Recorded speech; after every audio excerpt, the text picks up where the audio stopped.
Hi everyone, welcome back to Learn with Michaela. Today we're diving into a topic that will take your essays, emails, articles and letters to the next level: tone and register. Those two little words can make a huge difference in how your writing is received. So without further ado, grab a little notebook and let's get started. Let's start by breaking down what tone and register actually mean. Tone is the attitude or feeling behind your words.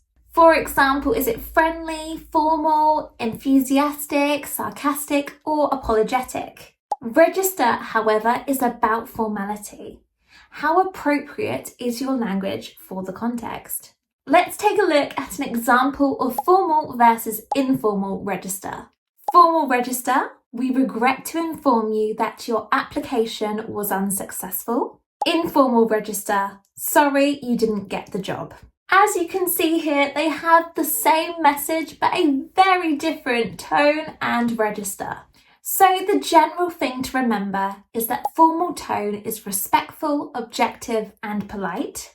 Informal tone is relaxed, casual and personal. And a neutral tone is somewhere in between, usually used in business or academic contexts. So now that we have established what tone and register are, you may be thinking, well, how do we know which one to use? And the answer is it depends on your audience and purpose. Here are my suggested rules for tone and register when writing at a C1 level. An academic essay is usually objective and formal. An email to a colleague is generally friendly and semi-formal. A social media post is casual and informal. And a complaint letter is assertive and formal. There are two main questions I advise my students to consider when writing in an exam or any kind of business or academic context. The first question is, who am I writing to? And the second question is, what's the goal? To inform, to connect, to persuade, or to complain? These questions are crucial in unraveling the writing style that you should choose. So now let's dive into that further by comparing two paragraphs that are both similar but slightly different in tone and register. Let's take a look at the formal paragraph first. The findings of this report indicate that customer satisfaction has decreased by 12% over the last quarter. Immediate action is therefore recommended. And now the informal version of the same paragraph. Our customers are a bit unhappy. We've seen a 12% drop lately, and we should probably fix that quickly. So here's a question for you. Which of these paragraphs would you use in a business report? And which of these paragraphs would you use in a Teams meeting? As you could probably see and hear, the first paragraph was far more appropriate for a business report, whilst the more informal paragraph would be better for a Teams meeting or a light email discussion. Now I'm going to give you a mini quiz. I'm going to give you a sentence and you have to decide if it is formal, informal or neutral. Let's give it a go. Hey, just checking in to see how things are going. Is this sentence formal, informal or neutral? If you said informal, you are correct. Let's try another one. Please be advised that the meeting has been rescheduled. Is this sentence formal, informal or neutral? This sentence is formal. And let's try one more. I guess we'll sort it out later. No worries. Is this neutral, formal or informal? If you guessed informal, you are correct. You are just too good at this. So far, we have taken a look at tone, register, and some comparisons, but now let's take a look at some practical tips on how to improve tone and register. Number 1, know your audience. Imagine their faces. Number 2, watch for contractions. It's important in formal and semi-formal writing to be aware of them. It's much better to say do not instead of don't in this context. Number 3, avoid slang in formal writing. Number 4, use modals such as could, would, or might for a polite tone. And number 5, read examples. One of the best ways to explore tone and register further is to read and see how tone shifts in different contexts. Here are some common formal and informal phrases that you can use in your writing. For saying hello, you can use dear sir or madam, or to whom it may concern in formal contexts. Or more informal, hi, hey, yo, what's up? For saying thank you, I sincerely appreciate your assistance. Or thanks a lot, cheers. For apologising, please accept our sincerest apologies if it is formal. And informal, sorry about that, or my bad.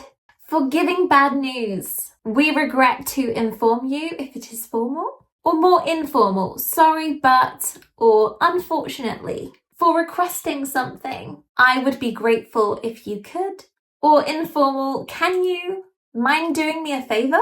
For talking about a problem, we are currently experiencing technical difficulties or issues. Or things aren't working right now, if it's an informal context. And for ending an email, I look forward to your response or kind regards if it is formal. Talk soon, take care, or bye for now if it is informal. Formal writing is extremely common in exams, especially the C1 exam where you're expected to know the formal register very well. So let's take a look at a few more examples of how you can use formal, neutral, and informal in the exams. Example 1, if you are asking for help. Can you help me with this? Is informal. Could you help me with this? Is neutral. I would be most grateful for your assistance with this matter. Formal. Example 2, explaining a mistake. Oops, I messed up. Is informal. I regret the error and take full responsibility for the oversight. Formal. Example 3, making a suggestion. How about we do it later? Informal. It may be advisable to postpone this to a later date. Is formal. And example 4, giving your opinion. I reckon that's not a great idea. Informal. I don't think that's the best idea. This is neutral. In my view, this may not be the most appropriate course of action. Formal. As you can see from the sentences I just gave you, they are the same messages, but very different tones. Let's take a look at the situation of declining an invitation in 3 different tones. Formal. I regret to inform you that I will be unable to attend the event due to prior commitments. Neutral. I'm afraid I can't make it to the event. I have got another commitment. And informal. So sorry, can't make it, got something else on that day. As you can see here, choosing the right tone is like choosing the right outfit. It's about where you are, who you're talking to, and what the situation is. So let's take a look at my top tips to get it right and keep it consistent. Tip 1, know your audience. Who am I writing to? A university professor? Formal. A client or colleague? Neutral or semi-formal. A friend or someone your age? Informal. Sometimes it's good to imagine speaking to that person. Would you say, hi, what's up? Or dear sir or madam. Tip 2, clarify your purpose. What are you trying to do? Inform, use clear, objective language. Persuade, use strong but polite language. Complain, use firm but respectful expressions.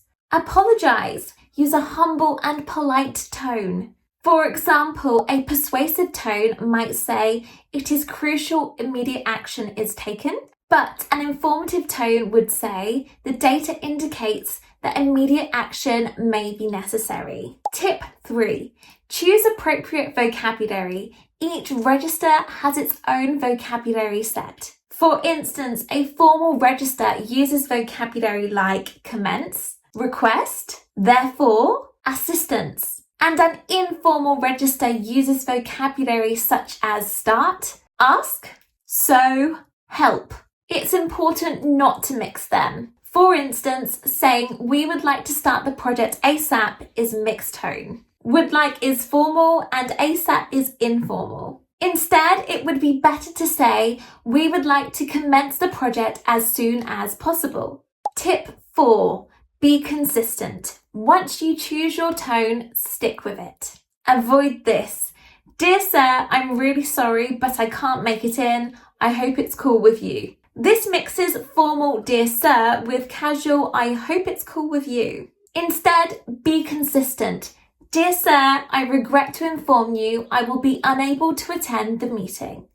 So much better. Tip 5. Watch grammar and punctuation. A formal tone prefers full sentences, passive voice, modal verbs such as could, might, would, and no contractions such as don't or won't. An informal tone uses phrasal verbs, contractions like don't or won't, and exclamations or even emojis in private conversations. And finally, tip 6. Read and imitate. To sharpen your tone control, read formal articles, letters, and essays. And to improve an informal, casual style, read blog posts, social media posts, recipes, and so on. And don't forget to ask yourself while reading what words, phrases, and sentences are being used. Are they formal, neutral, or informal? I would advise you to consider this checklist for maintaining tone. I chose a tone that suits the audience and purpose. Check. I used vocabulary appropriate to that tone. Check. I avoided switching tones midway. Check. My grammar and punctuation matched the tone. Check. I read it aloud. It sounds consistent. Of course, in the exam, you won't be able to read aloud, but reading in your head, does it sound consistent? Check. And that is the end of today's video. I really hope that you have found it useful and now know all about tone, register, and style when writing in English. Before you go, please don't forget to like, share, and subscribe so you never miss another English learning video. Thanks for watching, and I'll see you next time.